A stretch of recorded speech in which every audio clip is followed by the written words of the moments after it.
Everyone to AKAM's first town hall, the first of several series that we're excited to bring to you. Today, we are going to be speaking about the Climate Mobilization Act, also known as Local Law 97, and it's going to be informative and tell you how to manage and update your properties in accordance to this new act. I'd like to welcome today, my name, first of all, is Elise Rosemarin, and I'm the Vice President of Business Development here at AKAM. Joining me, I have Matt Resnick, the Director of Property Management for AKAM, Matt Zabula, the Director of Energy Services from AKAM, and lastly, but very importantly, Joseph Weitz, Director of Energy Management from Aurora Energy Advisors. Thank you, gentlemen, and welcome. So we will get started. Local Law 84 requires buildings to benchmark their energy usage. What this means is regardless of your fuel source, oil, gas, or steam, you are required to report the consumption of that source as well as your electricity consumption to the city every year. And again, that started in 2010. About 3 years later, Local Law 87 was enacted. Local Law 87 requires your building to have an engineer conduct an audit of both your heating and cooling systems, and from that inspection, they determine items that are required to be corrected.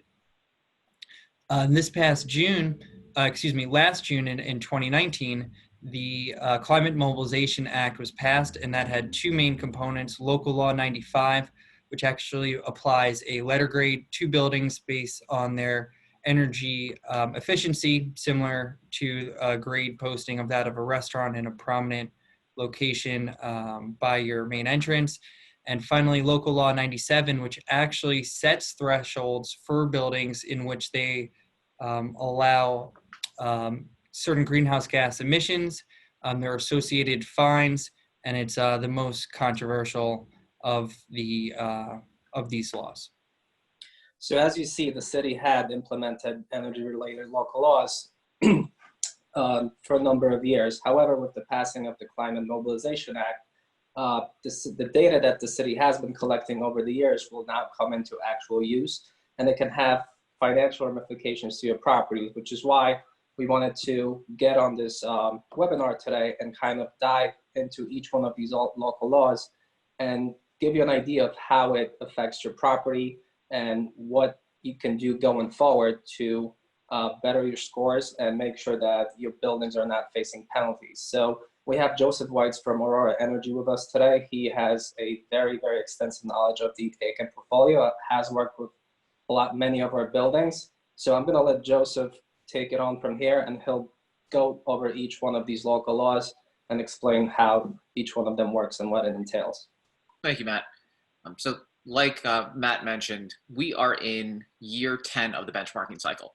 And benchmarking, when it was originally introduced, it was designed to put all building information for 50,000 square feet or greater properties into a centralized database that the city could use to make recommendations, estimate what total consumption was for the city, and really put the information in front of you with the expectation that with information, an action plan would be hatched to work on improvements and push the city towards lower greenhouse gas emissions. What they found very quickly is that it turned into a compliance-only function, where every year you needed to put your building information into the centralized system, and it really stopped there. From there, they lowered that threshold to the 25,000 square feet, and that puts us where we are today when the Climate Mobilization Act was passed to bring in letter grading and carbon fines, which we'll go into more detail as we go through the presentation. So Local Law 95 is the letter grading law that you may have read about in various publications over the last couple of months. It pulls the information from the benchmarking effort, and that takes your full energy consumption, your full building profile, and assigns you a number grade based on your overall level of efficiency. Every building in the city should be getting a 1 through 100 ranking based on your energy consumption sometime in Q4 of this year. And how this grade is compiled, the city decided to assign a metric in this fashion really from what we think to push the conversation towards how you can improve your building. And from you can see in this rubric here that most buildings in the city are going to fall into the C and D range. And that is to spark a conversation of why is our building one of the worst performers and what can we do to improve? And I think you'll see as you go through the data in more detail that a lot of properties are going to fall into the C and D range by no fault of their own, just based on how the grading system is put together. Over time, we think that the grading system will be more fine-tuned. This was somewhat rushed over the last couple of years to get this law in place as quickly as possible. But that being the case, these grades are going to be posted sometime in October, and they will resemble the image that you have on the right side of the screen, where it gives you your energy score and breakdown compared to some other properties in the city. So the conversation then shifts to how do you impact your grade and what can be done? So you have two buckets. You have verifying the information that goes into the actual grade, and you have full-scale building efficiency projects. And we think that the easiest way and the most impactful way that we can improve the grade right off the bat is to verify the information that goes into the benchmarking process. And that is the full building envelope, square footage, and individual components within the property. So we know, because of our understanding of your building systems and energy consumption, that the energy component is correct. We need to make sure that the square footage that we're using, and in a lot of cases, it's pulled from Department of Finance, which we know underestimates your full building square footage, that the number of units and the number of bedrooms are correct. In a lot of cases, there was ambiguity as to what counted as a bedroom when we first started. Is it a studio? Is it a one bedroom? And these small tweaks we've seen can bring about 10 to 15 to 20 point increases in your score, and that can move you a full letter grade from a D to a C to a B, or higher. And then the final item is confirming the retail spaces in properties. So when the law was first created, the end result wasn't known. So we knew that we needed to identify every space, but there weren't additional parameters along with that. So if you had a retail, whether it was a bank or a supermarket, it all got lumped into that retail section. And that, in a lot of cases, is changing now as we go into this data verification process. The grades that exist now as a result of the 2020 benchmarking effort that closed out on August 1st are available. So if you reach out to your AKAM representative, they can tell you right now what your score will be in October. We assumed, based on what has happened so far in 2020 with the pandemic, that we would have an opportunity to amend these scores as we move forward. And that was verified today with an email that went out from the Department of Buildings, letting everyone know that you have until August 22nd, in a lot of cases, to amend certain data. So our suggestion would really be to find out what the grade is, and then if there are any data inaccuracies in the information, that we correct them at some point over the next 2 to 3 weeks, and then submit an updated report. So that way, when you get your letter grade in October, that it represents what the building actually deserves.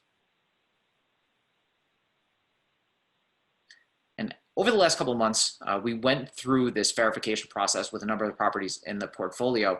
And this is one of the highlights of that process that speaks to everything that we just talked about in the previous slides. This was a very normal 100 unit or 100 plus unit, 100,000 plus square footage property, which comprises quite a few of the buildings in the benchmarking effort. And here, the board had gone through quite a few energy efforts. There were LEDs that were installed throughout the property. They went through an oil to gas conversion a number of years ago, and they saw their score as a result of the energy information for this year, and it was an 11. And there was a sticker shock with that letter grade of D with the score of 11. So we found out as we dove deeper into the information that the retail space on the ground floor was 11,000 square feet tagged as retail. And they're assuming that you may have a couple of workers on staff, you may have a cash register, nothing that would speak to high level of energy use. Here we found out that it was a ground floor supermarket. We made the change in the benchmarking system. And when you make that change, they know that you're going to have 24/7 refrigeration, 24/7 freezers, and probably a higher amount of operating hours. And that small tweak, so nothing more than just redefining that space type, improved the score from an 11 to a 60 or a D to a C, and put things really more into a correct view of what the building actually earned.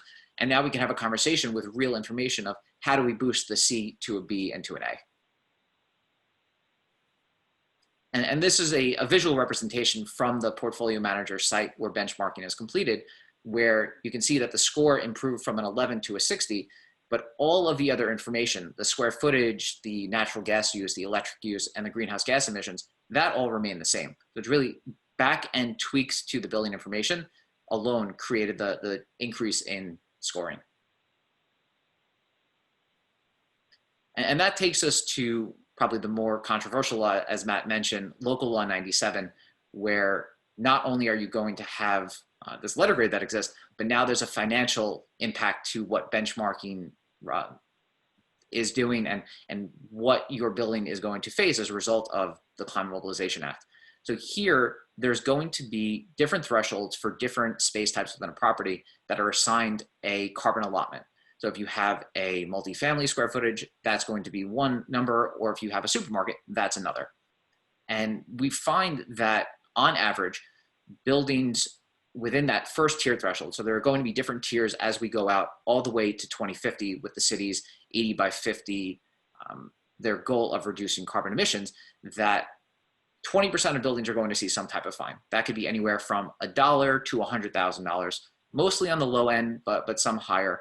The real impact happens in 2030 when the threshold is significantly reduced, where the city wants to reduce 40% of carbon emissions by 2030.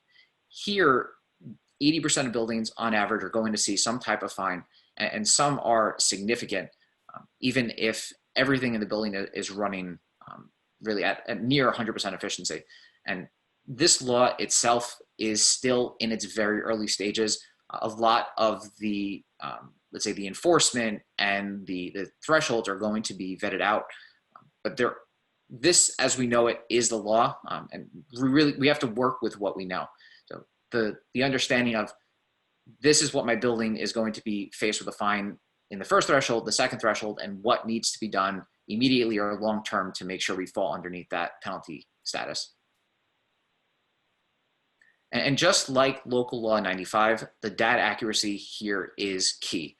We've seen in a lot of cases that simple tweaks to square footage can move you under that threshold. So again, if we're underreporting square footage for whatever reason and we make that change in the system, we can very quickly see that the penalty would disappear. And again, if we make that change and we see that the penalty is still there, then we have to make an action plan going forward. And to that action plan, the focus in a lot of cases should be on the heating side. So of your carbon emissions, roughly 75 to 80% of them are going to fall on your gas, oil, or steam. So while improvements on the electric side are important, the real focus and the real measures that will move the needle are going to fall onto the heating component. And this is another case study that we worked on over the last couple of months, where a property, they had Department of Finance numbers in for their square footage. And if they did nothing over the next 5 years, they would have had a very small penalty in 2024. And as a reminder, these are annual penalties. So you would see that $1,370 every year until you hit that next threshold. And then in 2030, the fine would have increased to over 6 figures, where a 67% reduction in carbon emissions would be needed to fall under that threshold. So we made that change to the square footage here, and the fine for the first threshold from 24 to 29 disappeared. And then there was a meaningful impact to the 2030 and beyond penalty, where we were able to shave off about $10,000. So again, data accuracy is very important.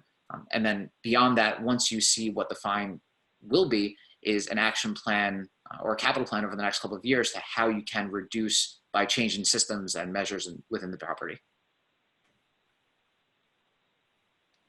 Yes, and that's exactly right. So the first step we recommend is let's verify the data. Let's create your true baseline score. Let's understand what your percentage reduction is and what your potential fine impacts are related to those 97 standards that you are required to adhere to. So once we've done that and we know that we either need to reduce our energy consumption, or if we just want to be more efficient anyway, The next step we recommend is to bid out engineering services to multiple firms in which they will walk your entire building and create a table similar to that you're seeing now of measures that you can implement for your exact building. So within this, we require that the measure to be listed, what the initial cost is, what the rebates are, if any, what the net cost then becomes, the ROI of that measure, what the useful life is, and then what the percentage carbon reduction this would create for your building. With this chart in front of you, and with your engineer being on site via meeting, we can create a plan for you to help you reach your percentage reduction requirements or just to make your building more efficient.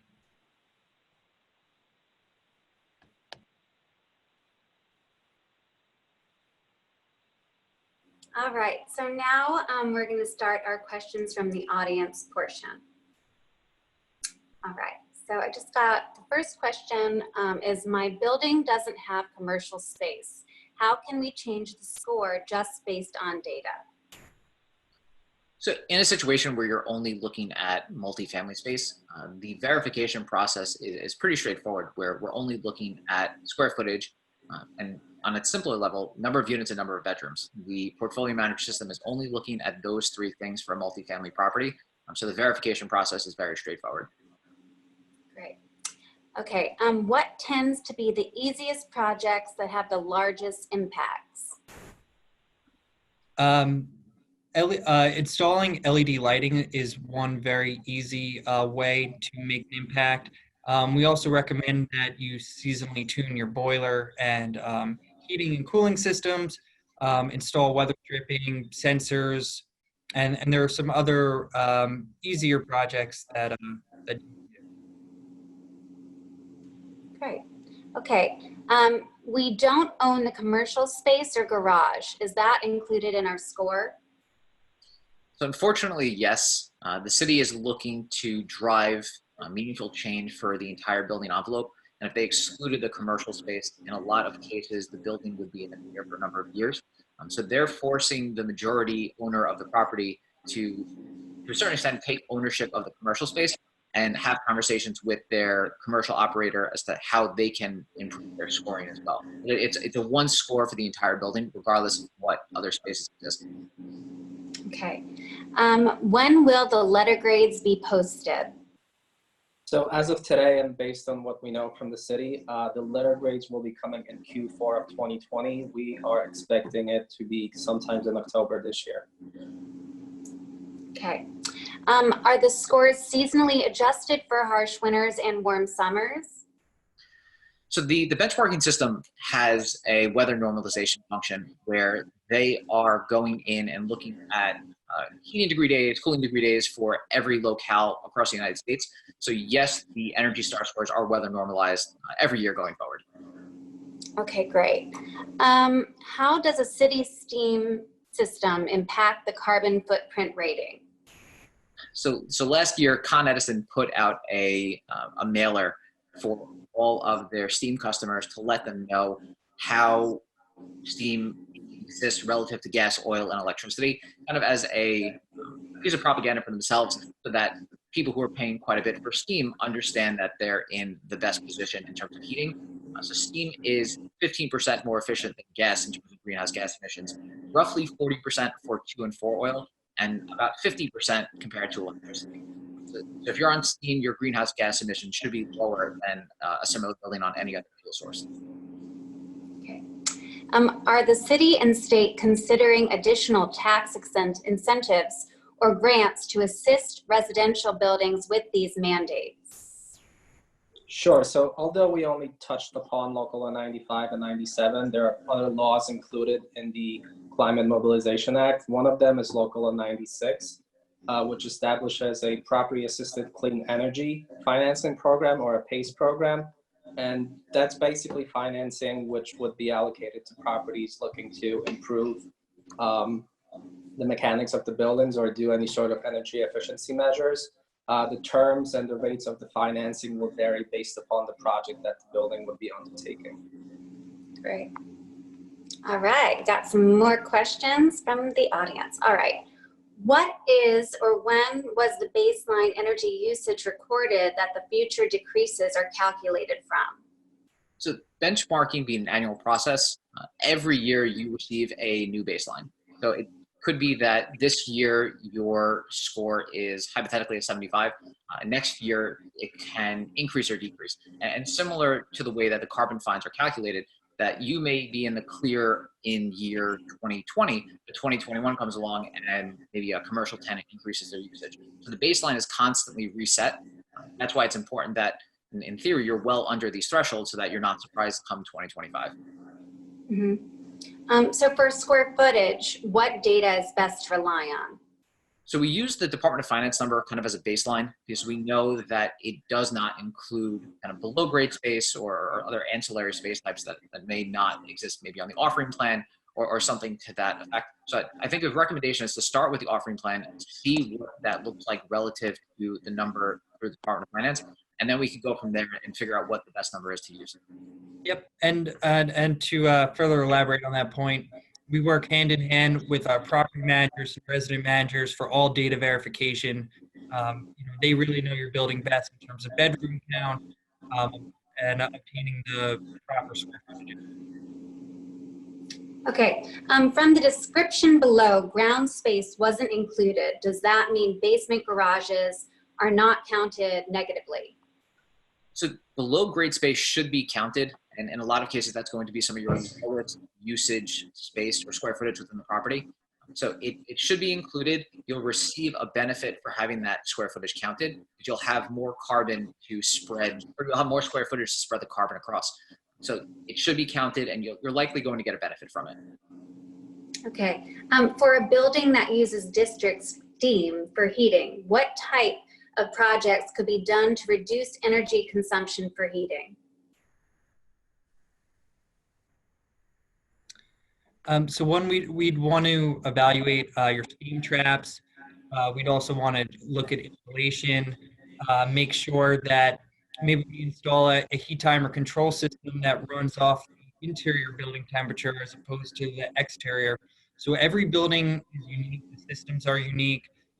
We really recommend an engineer coming out to look at what is best for your building and to provide an ROI on a measure by measure basis. Great. What are some advantages and disadvantages of the various heating methods, gas versus steam, as an example? So like we mentioned before, steam is, in terms of carbon, your lowest carbon producing heat source. Obviously, the downside is that it's one of the more expensive heating options, whereas gas is 15% less efficient in terms of carbon, but often we'll see anywhere from a 40 to 50% differential in terms of cost. So that's part of any conversation going forward in terms of capital projects. What will it do to my carbon and what is my payback? And in a lot of cases, we're finding that the potential of converting from steam to gas, while it will increase your carbon use, your overall cost will decline substantially. So definitely one of those conversations to have going forward. Great. Are there some green building improvements that can offset the carbon emissions deficiencies? So the law is still being, let's say, vetted out, but there is discussion about carbon trading for buildings that are well under the threshold, being able to sell them to other properties, or renewable energy certificates where you're purchasing green power to offset your carbon use. So that is going to be part of the law, but in terms of how it will look and what the cost will be, that's the unknown right now. Okay. Is your team finding that the buildings are postponing their undertaking of these types of major capital improvement projects due to the economic effects of COVID-19?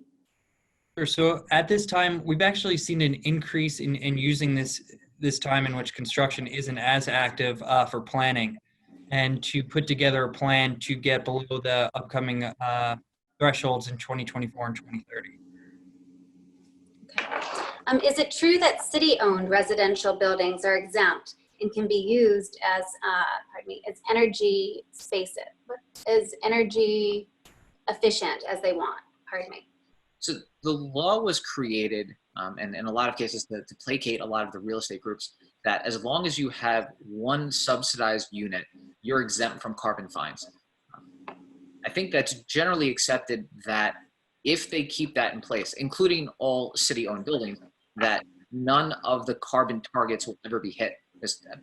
I would imagine 80+% of all buildings would be exempt from these carbon taxes. So our expectation is that as we move forward, if this law stays in its current form where there are significant fines, that a lot of buildings are going to be taken out of that exempt category, which is why we're having this conversation today, because even though your building may be exempt today, come next year when the law is more defined, you may be hit with that penalty in a couple of years. Great. Is the energy use of individual apartments included in a building's energy rating? Or is the rating limited to energy used in central heating, cooling, and common areas?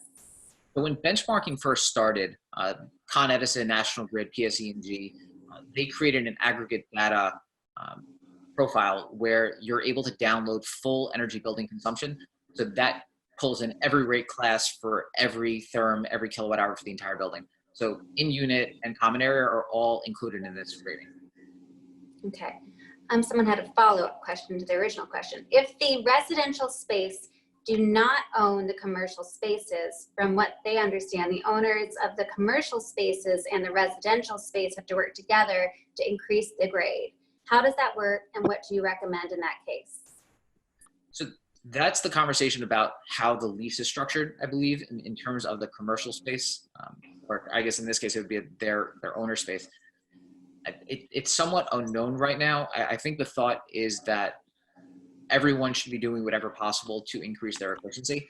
What we can do with any building is identify how much of the energy use is dedicated to the residential and how much to the commercial.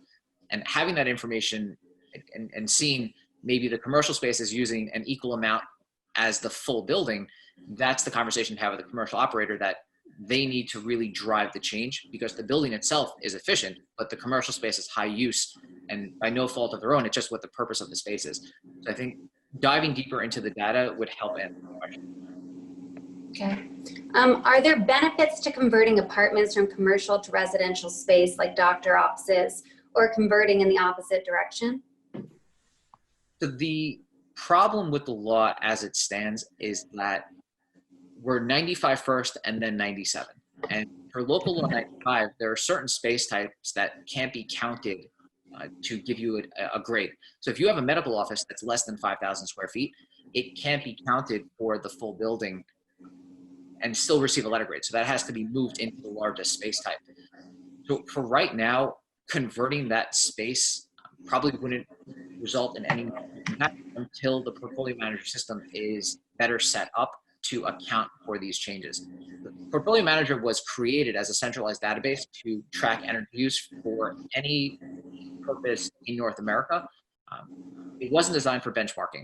I think that's the catch-22 that they're constantly running into, is that they want to use this portal, but it's not set up for every purpose they need. That maybe a year or two from now, we can have a better answer to that. But for right now, there's a lot of ambiguity there. Okay.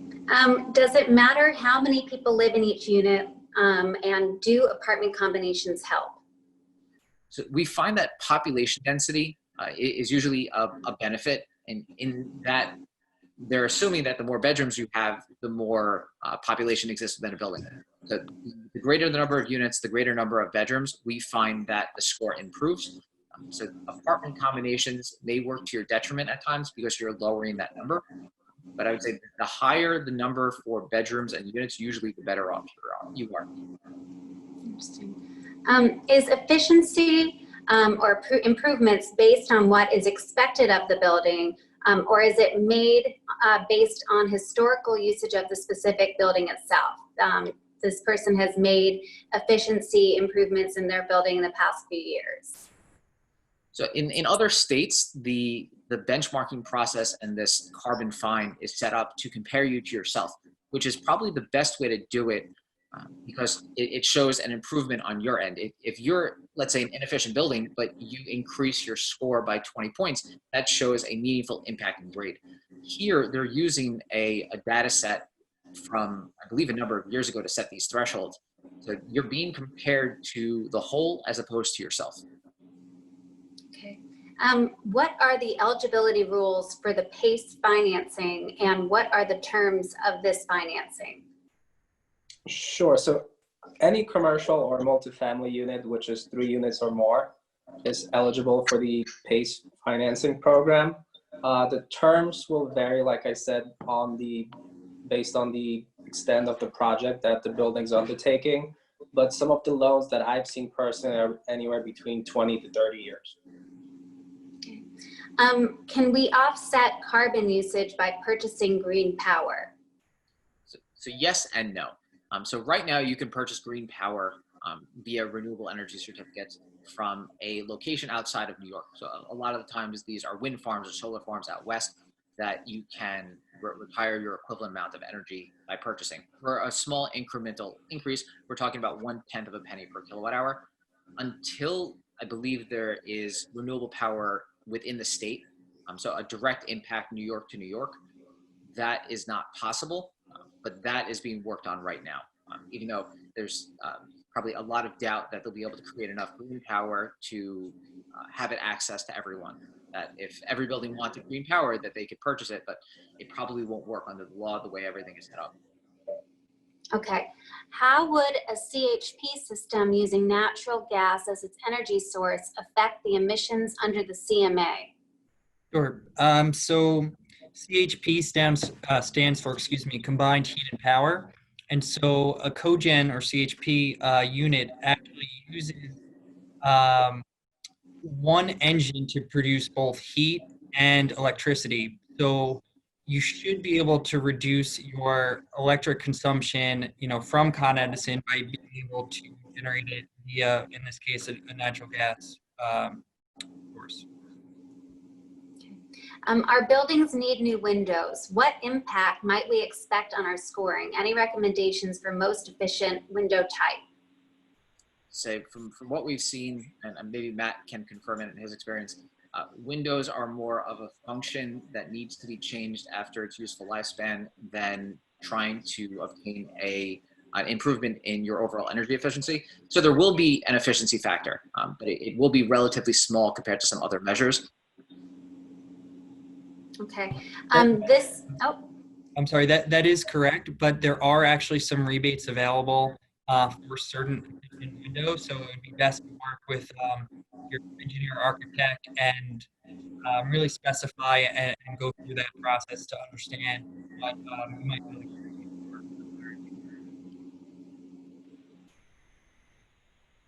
to. Okay. This question is directed at Matt. Can you please expand your comment about the heat timer being more in sync with the inside versus the outside? Sure. So I guess the more traditional way of your boiler turning on is actually based on an exterior sensor.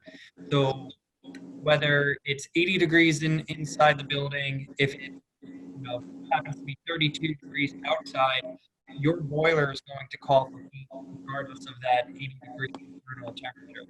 So in a way to make it more efficient, you can, in roughly 25% of apartments, you install a thermometer.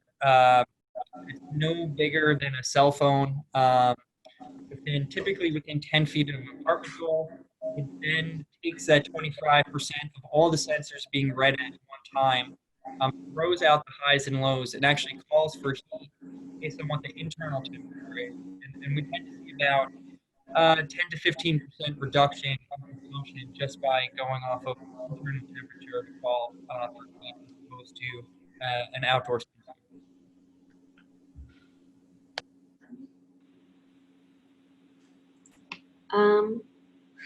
Okay. Can you distribute some guidelines about which types of energy are better, worse than others, relatively speaking? You mentioned steam is good. What about other usage? HP gas as an example, electric, oil, etc. So we know that oil is one of the lower efficient and easier items that if you can consider an oil to gas conversion, it's probably going to yield a benefit cost-wise and carbon-wise. We know that over time, the push is to move the city to full electrification. That is probably what the city is hoping for. Let's say 80 by 50. very expensive to do that, and that's why you don't see many buildings jump to electricity. So I'd say in terms of how to make sure that you are operating efficiently, make sure that the common areas are running as efficient as possible with whatever electric is coming out of there. And if possible, a move to natural gas is probably the next best bet. Okay. The city is looking to ban the use of natural gas. With that in mind, would you advise against installing a new cogen system? If you want to take it, Matt. Sure. So cogen still produces a lot of great benefits. We saw about, I would say, 2 to 3 years ago, the greatest rebates in Con Edison and NYSERDA were making an effort to push cogen at that time. To your point, they are moving away from it, but depending on your current fuel source, let's say you're on, I don't know, number 4 oil, it might be something to consider. And one of the best things we recommend for any building, considering any project, is to ask what the carbon reduction is for that particular measure and how it will affect your score, fines, and percentage reduction if you were or were not to implement it. Okay. Does it matter if commercial space is empty for years? It's kind of a nuance to the law where you receive a unintended benefit for having a empty commercial space. If you tag it as commercial, whatever its last purpose was, you'll get carbon allotment for that commercial space, and the scoring system will give you credit for that commercial space, even if zero energy is coming out of it. Unintended benefit, and it should improve your score if we capture that square footage. Okay. Who offers PACE financing, and what are the typical interest rates on the 20 to 30-year loans? Sure. So the PACE financing program is offered through pre-approved private lenders. I would say the interest rates on a 20 or 30-year loan would probably vary between 5 and 7% from what I've seen currently. So they're not the most attractive interest rates out there, as opposed to maybe refinancing the mortgage for a co-op or taking out a construction loan from a private bank, but they are available. Okay. Are there benefits or credits to installing building management systems or thermostats other than the decrease in energy usage that we may get from them? The simple answer is yes, but the rebate program is always evolving with certain programs opening, closing, more funding. BMS systems at the moment do have some credits, so it would be something we recommend that building in particular work with their engineer. Okay. Would eliminating air conditioning in the hallways and using motion sensors to turn hallway lights on and off rather than them having them stay on and off, or having them stay on all the time, have any significant energy savings for the building? So we typically recommend in stairwells installing bi-level motion sensor light fixtures. These actually have the best rebates associated with them. It will reduce your energy consumption. We don't typically recommend it for hallways, but it is something you can look into. Okay. The intent of this law seems to move buildings to more electric use. Is the electric grid able to handle this uptick in usage? The short answer is no. I think as we move forward and we lose more capacity from downstate with the decommission of Indian Point, we're going to be left with this void of a need for electricity for our existing needs. And then as we move forward, whether it's 10, 20, 30 years from now, I think the thought is that electricity is going to be in higher demand, and that they'll be able to connect that to the appropriate, let's say, generation site, whether it's solar, wind, or hydro. But I would say if the city went fully electrified tomorrow, we'd probably have brownouts and blackouts every other day. No. Okay. Can you please clarify and expand upon the statement regarding the city moving away from natural gas?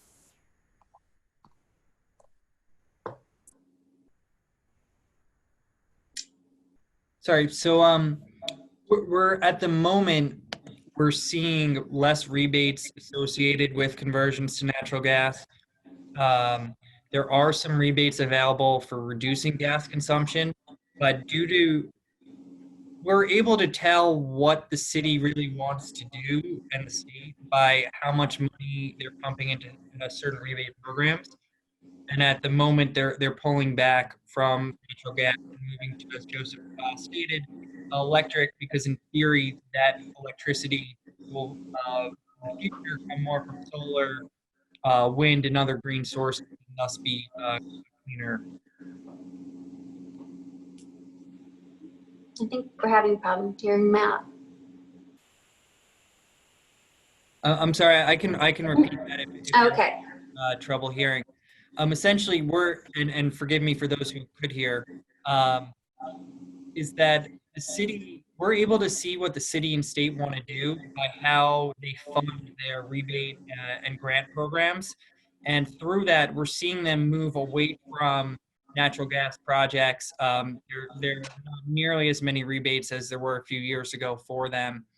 And to Joseph's point, they're moving towards electricity because you're able to, and in the future more, be able to produce that via solar, via wind, and other greener sources. So ultimately, they hope to get there. We're not there yet, but for some buildings, converting to natural gas now is a good.